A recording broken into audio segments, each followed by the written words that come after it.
In today's video, I'm going to teach you how to delete pages in Webflow. By the end, you'll know exactly where to go in your project and how to safely remove a page you no longer need. First, open Webflow and head to your dashboard. This is the screen that lists all your sites. Find the project you want to work on and select Open in Webflow to launch the designer. The designer is where you'll manage site structure, content, and styles, so make sure you're in the correct project before moving on. Once the designer loads, look to the left-hand toolbar and open the Pages panel. This is the icon that reveals your site's static pages, folders, and utility pages. If you're using a template, you might see sections or folders that group related pages together.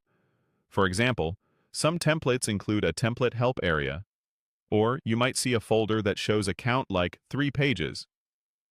Click to expand any folder to reveal the individual pages inside. Next, locate the specific page you want to delete.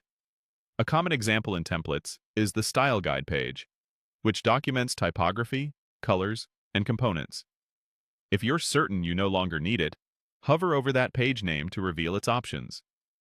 Click the Overflow menu, usually shown as 3 dots, to open the page actions. From there, choose Delete. Webflow will show a confirmation dialog to prevent accidental removals. Read the prompt carefully. This is your safeguard to make sure you're deleting the correct page. When you're ready, confirm the deletion. The page will be removed from your project's page list. A few quick tips to keep things tidy.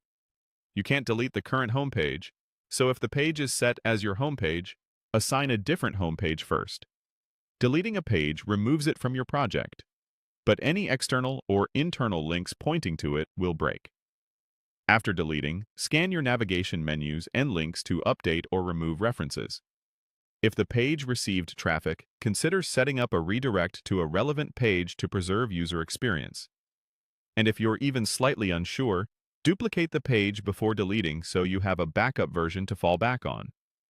Finally, remember that changes in the designer aren't live until you publish. Once you've cleaned up your pages, publish your site to push the update to production. That's it. You've opened your project, navigated to the Pages panel, found the target page,